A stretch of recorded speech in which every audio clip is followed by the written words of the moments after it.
Good morning 11th class. बेटा आज हम 7th चैप्टर कंटिन्यू करेंगे।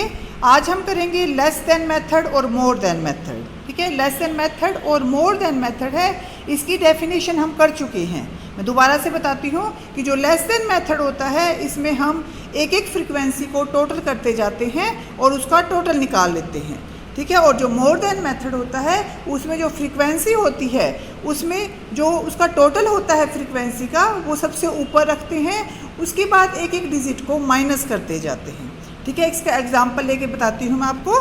देखो जैसे ये एग्जांपल है 0 to 5 की जो फ्रीक्वेंसी है वो है 4, 5 to 10 की 6, 10 to 15 की 10 और 15 to 20 की 10। ठीक है, इसको हमें अब लेस देन सीरीज़ और मोर देन सीरीज़ बनानी है तो हम कैसे बनाएंगे। सबसे पहले अगर लेस देन सीरीज़ बनानी है तो हम क्या करेंगे, जो ये सेकंड डिजिट है उसको लेंगे। हर एक का जो सेकंड डिजिट है, जैसे less than 5, less than 10, less than 15, less than 20, less than 25, less than 30, less than 35 और लेस देन 40। ठीक है, तो इस तरह से हम लेस देन सीरीज़ है वो निकालेंगे। अब क्या करेंगे, इसको एक एक फ्रीक्वेंसी को टोटल करते जाएंगे। जैसे हमारी फ्रीक्वेंसी क्या थी, 4, 6, 10, 10, 25, 22, 18 और 5, ये थी ना हमारी फ्रीक्वेंसी। तो इसको हम एक एक करके टोटल करेंगे। जैसे सबसे पहले 4 थी तो उसको एज इट इज़ लिखना है हमें 4। ठीक है, फिर 4 प्लस अगली फ्रीक्वेंसी 6, 10, फिर 10 में अगली फ्रीक्वेंसी जोड़ दो 20, फिर 20 में अगली फ्रीक्वेंसी 30, 30 प्लस 25, 55 प्लस 22। इस तरह से ये सीरीज़ है वो क्यूमुलेटिव फ्रीक्वेंसी बन जाएगी। ठीक है, इसी तरह से हमें मोर देन सीरीज़ निकालनी है। मोर देन सीरीज़ हम कैसे निकालेंगे, हम क्या करेंगे, सबसे पहले जो फ्रीक्वेंसी है उसका टोटल करेंगे। टोटल कितना आएगा फ्रीक्वेंसी का, 100। ठीक है, 100 को हम सबसे ऊपर लिखेंगे। ठीक है, और फिर जो भी फ्रीक्वेंसी है उसको हम एक एक करके टोटल करते जाएंगे। और इसमें हमने जो सेकंड डिजिट है वो लिया था। जैसे जब हमने लेस देन सीरीज़ बनाई थी तो 5, लेस देन 5, लेस देन 10 लिया था। और मोर देन में हम क्या लेंगे, जो फर्स्ट डिजिट है वो लेंगे more than 0, more than 5, more than 10, more than 15। इस तरह से हम लेंगे और जो टोटल फ्रीक्वेंसी है उसको सबसे ऊपर लिखकर उसके बाद एक एक फ्रीक्वेंसी को माइनस करते जाएंगे और 0 तक हमें पहुंचना है। ठीक है, अब इसका जो ग्राफ है वो कैसे बनेगा, लेस देन ओजाइव है तो लेस देन ओजाइव में 5 की जो फ्रीक्वेंसी है वो है 4, 5 की फ्रीक्वेंसी है 4, फिर 10 की फ्रीक्वेंसी है 10, फिर 15 की फ्रीक्वेंसी है 20 और 20 की फ्रीक्वेंसी है 30। ठीक है, तो इस तरह से ये ऊपर चढ़ता जाएगा। इसको हम क्या कहेंगे, लेस देन ओजाइव कहेंगे, जो ऊपर चढ़े। ठीक है, और मोर देन ओजाइव है वो अपोजिट होता है। इसमें देखो ये है मोर देन 0 की 100, 0 की 100। ठीक है, उसके बाद 5 की है 96, 5 की 96, फिर 10 की है 90। इस तरह से इसमें डाउनफॉल होगा इसका। ठीक है, और अगर हम दोनों को इकट्ठे एक ही ग्राफ में बना देते हैं, जैसे ये मोर देन सीरीज़ है और ये लेस देन सीरीज़ है। ठीक है, तो जहाँ पर इक्विलिब्रियम होगा उसको हम मीडियन भी कहते हैं।